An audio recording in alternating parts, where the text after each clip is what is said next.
Les plantes sont de retour au domaine de Saint-Jean-de-Bourgard. Grandes, petites, jaunes, roses, blanches ou jaunes, avec ou sans fleurs, le seul point commun à toutes ces espèces, leur vivacité.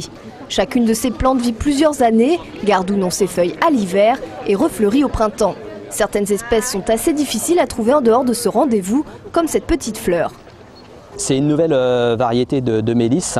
La particularité, voilà, c'est sa fleur qui ressemble un petit peu à une orchidée, mais qui est une plante qui n'est pas fragile du tout, qui va au jardin sans aucun problème et qui fleurit 2 mois et demi à partir de cette période-là. Dès ce matin, les stands des 200 exposants présents tout le week-end sont pleins. Les plantes ont la cote en ce moment, constatent les pépiniéristes qui en proposent pour tous les goûts et tous les terrains, secs ou humides, à l'ombre ou au soleil. Les variétés à floraison longue et au feuillage persistant sont les espèces les plus prisées. On est toujours à la recherche d'une plante extraordinaire, qui dure, qui ne gèle pas, qui fleurit, bref, des plantes merveilleuses. Mais les variétés, ici c'est vrai, c'est l'endroit où on trouve de tout. Des plantes vivaces, des raretés, voilà. Des choses qu'on ne trouve pas trop en jardinerie.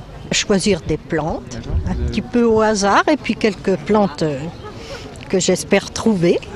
Voilà, et je trouve que c'est très bien, bon, sauf que le soleil n'est pas de la fête, et ça c'est dommage. Espérons que le temps se lève ce week-end pour profiter pleinement des animations qui auront lieu. En tout cas, soleil ou non, certains habitués ont la technique pour transporter leurs plantes d'un bout à l'autre du domaine.